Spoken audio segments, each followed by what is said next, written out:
customer နဲ့ပိုက်ဆံလာနောက်လာ ကျရရပြူကြီးတော့ ချင်းဆက်လား ချင်းဆက် ချင်းဆက်ဒီနောက်လား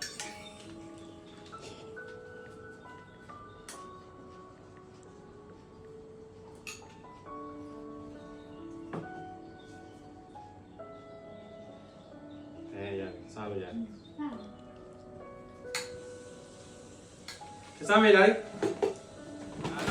来啦1,050ဟိုပါ5ချက်ဟိုပါဈေးများပါလေ 5ချက်တရောင်ဖြစ်ကုန်ပြီ 5ချက်တွေဖြစ်ကုန်ပြီဒီကချက်ချင်းကိုဈေးကြီးကုန်တာ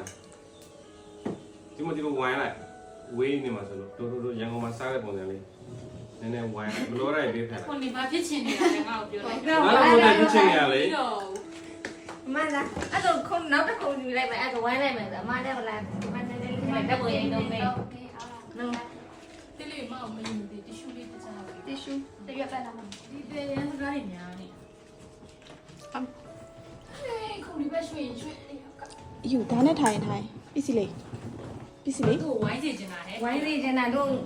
ရန်ကုန်ဆိုင်နေလို့လေ ပစ္စည်းလေးဒါနဲ့ထိုင် ဝိုင်းစီချင် အဲ့လိုကြီးတို့ အမဟုတ်ကြည့်ရလဲအဲ့နဲ့ထိုင် ပြင်းခွေထားတယ်နော်